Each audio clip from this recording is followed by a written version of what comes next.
사복음서를 우리가 다 아시죠? 마태, 마가, 누가, 요한. 이 지은이 저자 앞에 뒤에 복음서 이렇게 붙여서 우리는 이것을 사복음서라고 하고요. 특별히 마태, 마가, 누가 이 세 복음을 공관복음이라고 부르고 요한복음을 따로 떼어서 사복음서 안에는 들어가지만 공관복음이라고 할 때는 마태, 마가, 누가를 공관복음이라고 하고 요한복음을 따로 떼어놓습니다. 그 이유는 마태, 마가, 누가 복음 이 세 권의 복음서가 쓰여질 때 마가복음이 가장 복음서 중에 먼저 쓰여졌고 이 마가복음을 중심으로 마태복음과 누가복음이 쓰여졌습니다. 그래서 마가복음이 복음서 중에 가장 짧고 그리고 마가복음에 없는 내용들이 마태복음과 누가복음에는 있습니다. 그래서 저자 연대로 보았을 때 마가복음이 제일 먼저 쓰여졌고 그리고 마가복음과 누가복음이 쓰여졌습니다. 그래서 이 세 복음서를 공통된 관점, 공통된 시각에서 썼다 해서 공관복음이라고 하고 요한복음은 아주 뒤에 이 복음서가 쓰여진 아주 뒤에 쓰여졌는데 쓰여질 때 당시에 온전히 다른 개념으로 쓰여졌습니다. 왜 그러냐면 마가복음이나 마태복음이나 누가복음이 쓰여졌을 당시에는 모든 이스라엘 백성들이나 하나님의 공동체, 즉 예수 공동체가 마음속으로 품고 있고 매일매일 기도하는 것이 무엇이었냐면 임박한 종말론이었습니다. 이제 예수님께서 곧 오신다 라는 생각을 다 가지고 있었기 때문에 예수님께서 이 땅에 오셔서 하는 행적들 그리고 그 예수님께서 떠나실 때의 그 드라마틱함 그리고 떠나시면서 꼭 집어줘야 하는 다시 오심에 대한 강조들이 이 마태마가 누가복음에는 아주 자세하게 실려 있습니다. 그래서 중점이 예수님의 앞의 이야기보다는 예수님의 뒤의 이야기, 즉 어린 시절의 이야기보다는 공생의 그것도 공생의 앞부분보다는 공생의 뒷부분, 특별히 모든 복음서가 십자가보다 더 뒤에 예수님의 승천과 다시 오심의 약속에 대해서 조금 더 이 초점을 모으고 있습니다. 이것이 공관복음의 특징입니다. 요한복음은 한참 시간이 지난 뒤에 사람들의 마음속에 예수님께서 곧 오신다라는 것보다 우리가 이 핍박을 당하고 이 고통을 당하고 어려움을 당하며 신앙 때문에 회당 공동체에서 쫓겨나고 신앙으로 인해서 여러 불이익을 받을 때 어떻게 내가 이 불이익과 이 핍박 속에서 신앙을 지켜갈 수 있을까라는 상태에서 요한이 에베소에 있는 자신의 공동체, 특별히 요한도 에베소로 쫓겨와서 에베소에서 그들을 향해서 임박한 종말론보다 시간이 조금 지난 예수 공동체에게 전하는 말씀이에요. 그 말씀의 핵심이 무엇이냐면 가족입니다. 우리는 가족입니다. 흩어지지 마십시오. 힘을 내십시오. 우리가 하나입니다.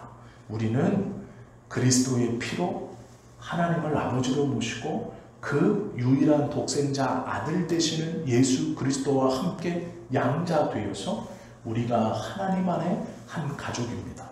그러니 힘을 내십시오. 그러니 견디셔야 합니다.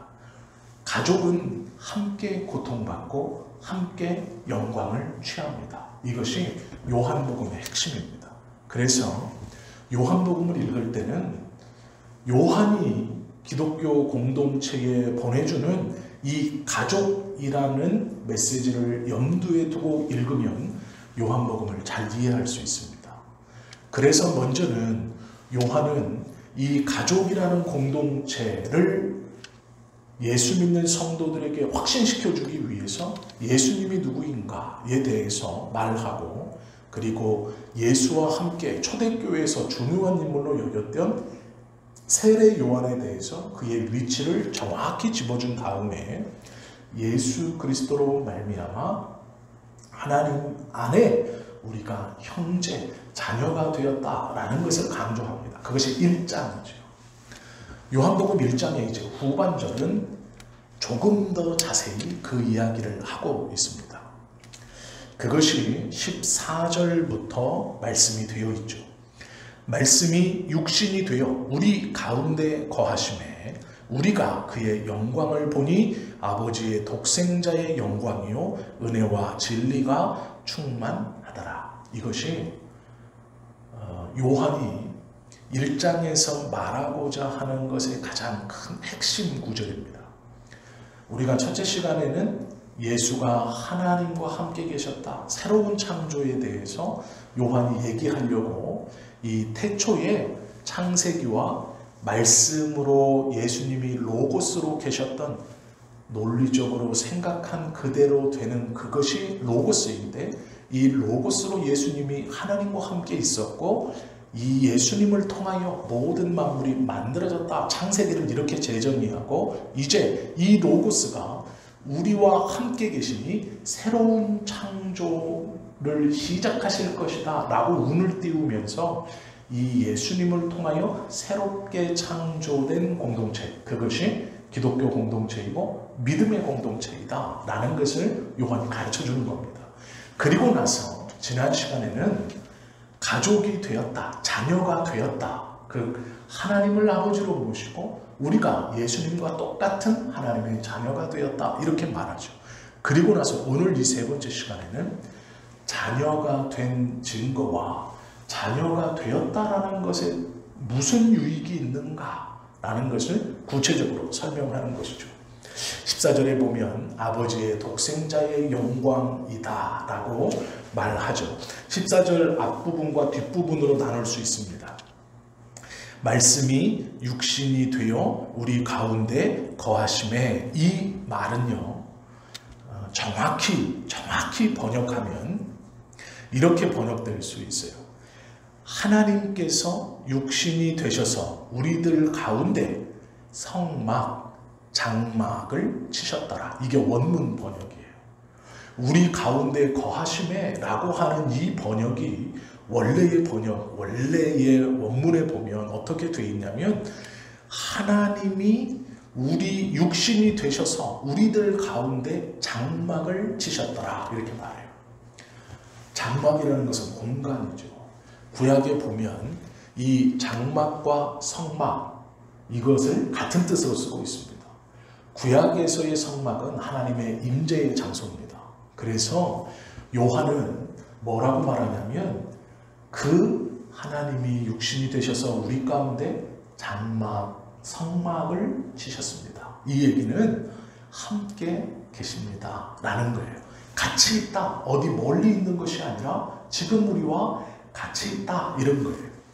그리고 14절 하반절에 보면 우리가 영광을 보니 아버지의 독생자의 영광이요 라고 성경은 말씀하죠. 14절은 그렇게 말합니다. 이것이 참 중요한데요.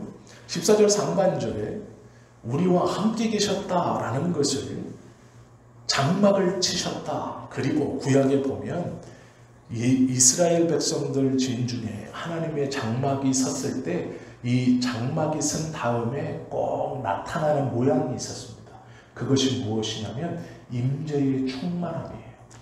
이스라엘 백성들이 하나님의 말씀에 따라서 이 성막, 장막을 건설하고 그것을 만들고 지인 가운데 두었을 때 그 장막을 증언하기를 영광의 구름이 그 장막에 가득하여서 하나님의 임재가 모든 이스라엘 백성들의 눈에 보이고 그 영광이 가득했다. 그 장막에서 하나님의 임재의 영광이 가득히 흘러나온 것을 출애굽기나 신명기는 증거하고 있죠. 요한은 그 이야기를 하고 있는 겁니다.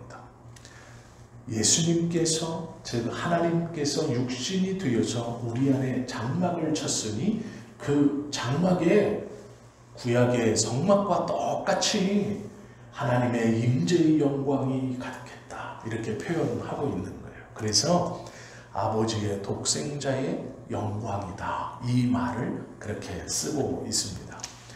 여호와의 영광이 그곳에 가득했다라는 말을 지금 예수 그리스도가 우리 가운데 장막을 치시고 함께 하시니 우리가 그 독생자 하나님의 영광 가운데 있는 것이다. 이것은 광야에 아무것도 없던 그 광야에 이스라엘 백성들이 오로지 하나님의 장막의 영광을 중심으로 살았고 그 장막의 인도를 따랐던 것처럼 지금 핍박받는 우리들에게 예수의 장막이 쳐져 있고 그 예수의 장막에서는 구약에서 설명하는 하나님의 영광이 가득하다 이렇게 표현하고 있는 것이죠.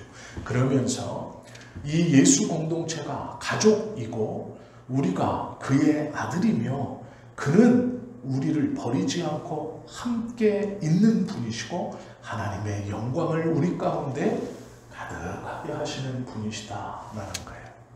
이 성경의 번역이 14절에 보시면 말씀이 육신이 되어 우리 가운데 거하심에 이것은 텐트를 쳤다, 성막을 쳤다, 장막을 쳤다라는 것이 원문입니다.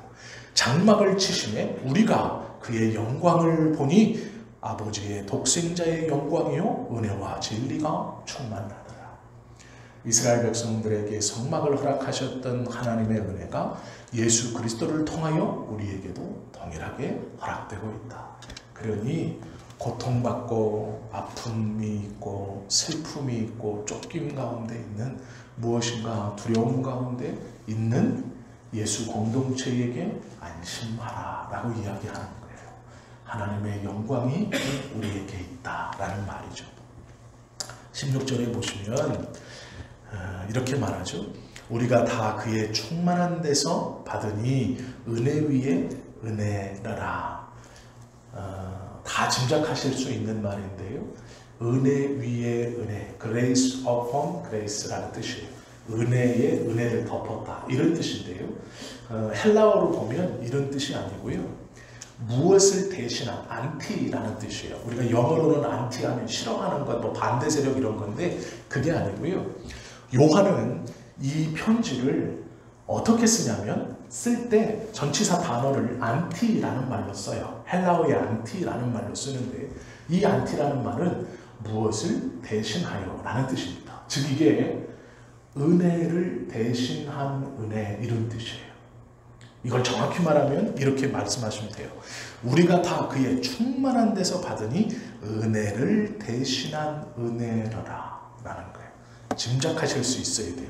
성경을 조금 공부하셨거나 성경을 조금 읽은 사람은 은혜와 은혜가 붙어 있으면 앞에 은혜가 무엇을 말하는 것이고 뒤에 은혜가 무엇을 말하는 것인지를 눈치채셔야 돼요. 이게 뭐냐면 은혜 대신의 은혜다라는 말이에요. 은혜 위의 은혜라는 말이 아니고요. 은혜 대신의 은혜 이게 맞아요. 무엇을 대신하는 안티라고 써놨거든요. 이 앞에 은혜는 뭐고 뒤에 은혜는 뭐냐? 그 다음 구절에 나와 있어요. 율법은이라고 말하죠. 그러면 앞에 은혜는 뭘까요? 율법이에요. 그럼 뒤에 은혜는 뭘까요? 율법은 모세로 말미암아 주어진 것이요 은혜와 진리는 예수 그리스도로 말미암아 온 것이라. 요한은 지금 예수 공동체에게 이렇게 말하고 있는 거예요. 예수님께서 육신이 되어 하나님이신 예수님께서 육신이 되어 우리 가운데 장막을 치셨습니다. 그 장막을 우리가 보니 하나님 아버지의 독생자의 영광이 가득했습니다.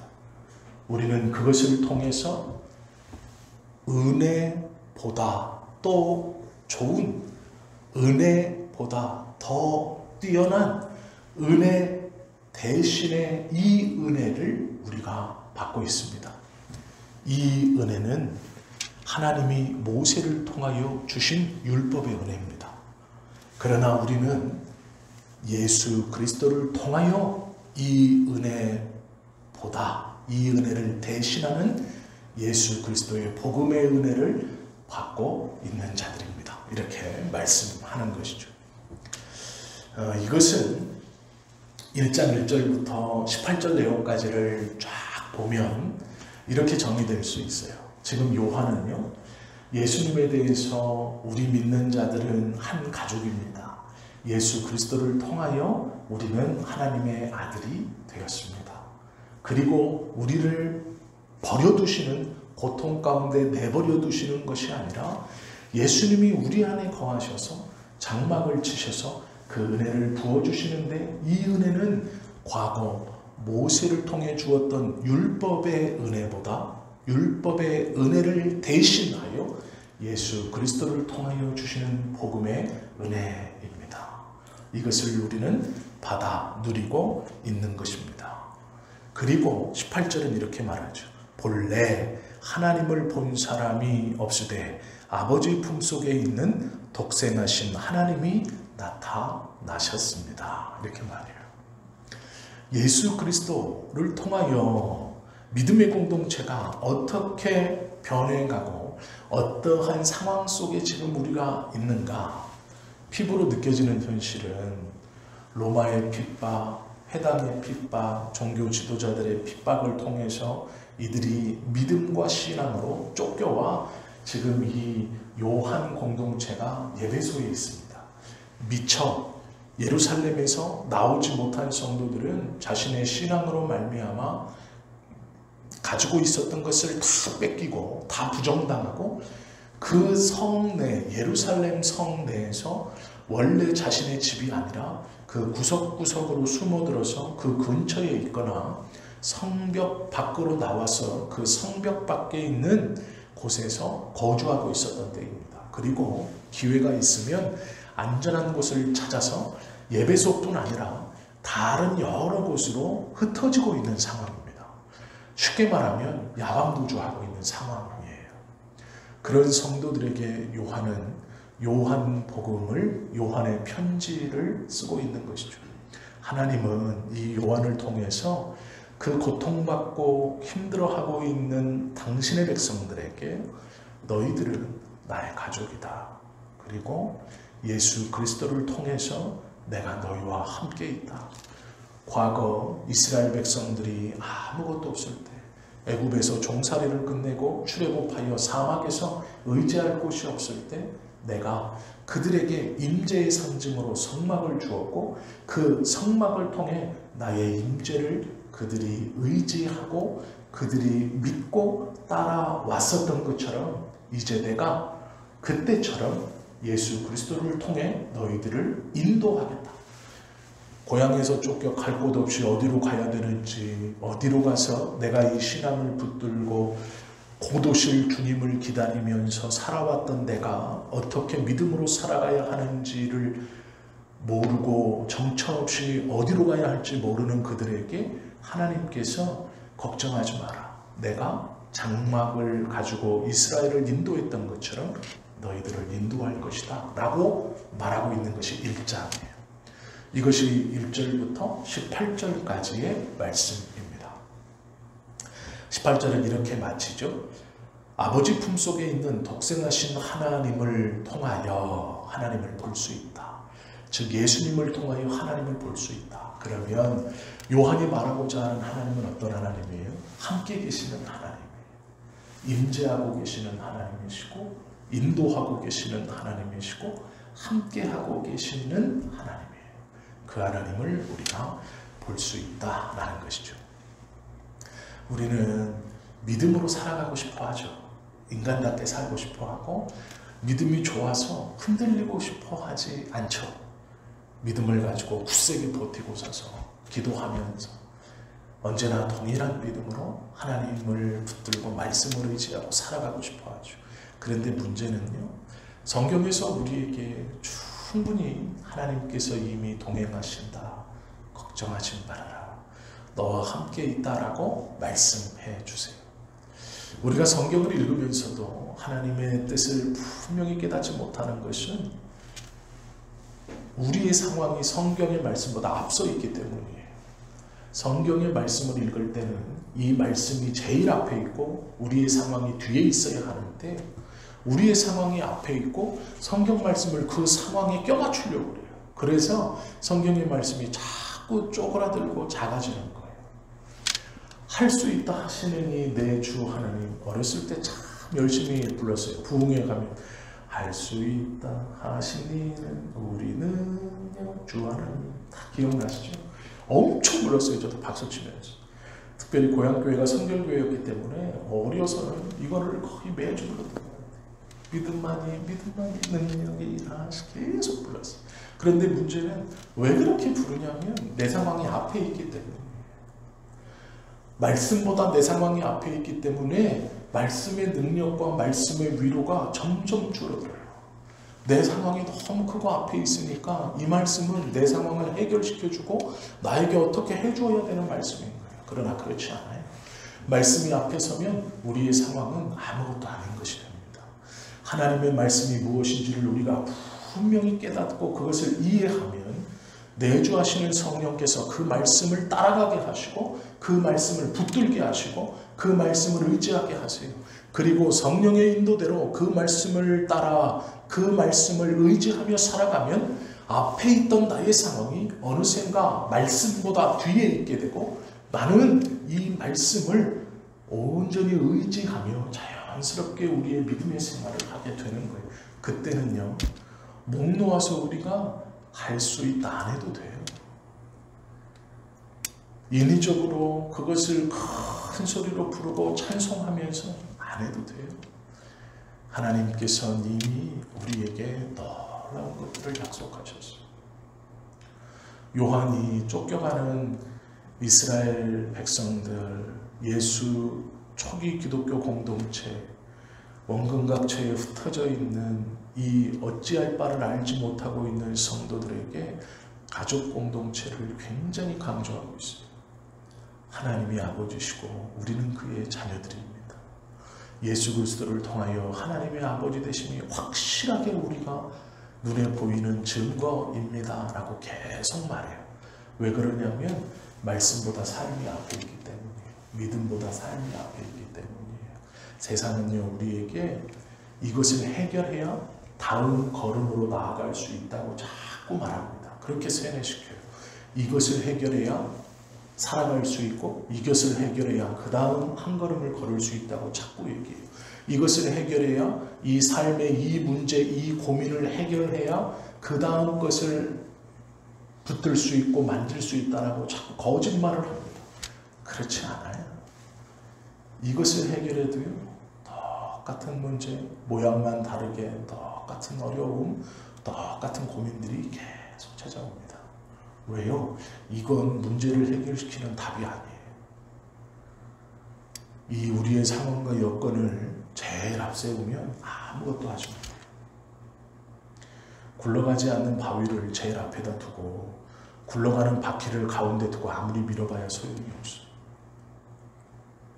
막혀있는 것을 그것이 문제 해결이라고 자꾸 잘못된 아니에요. 제일 앞세워야 할 것은 하나님의 말씀이에요. 그 말씀을 잘 깨닫기 위해서는 하나님의 말씀을 잘 이해하는 것 같아요. 성경을 읽을 때 하나님께서 우리에게 주신 의도대로 성경을 보아야 됩니다. 그리고 그 말씀은 충분히 우리의 삶에서 믿음으로 하나님과 동행하게 하시는 말씀이죠. 진정으로 행복해지려면 힘을 가져라, 돈을 가져라, 지위를 가져라, 쾌락을 탐닉해라 하지만 아무것도 아니라는 것을 우리는 작은 경험들을 통해 알고 있잖아요. 하나님의 말씀이 우리 안에 있을 때 그 말씀이 정말로 나에게 위로가 될 때 우리가 하나님의 말씀을 한 절 한 절 읽으면서 그 말씀의 깊이를 깨달을 때 우리의 영혼이 기뻐 뛰는 그 기쁨으로 하루하루를 사는 거예요. 이것이 믿음이고 하나님의 은혜를 경험한 자의 삶의 모습이 되어야 합니다.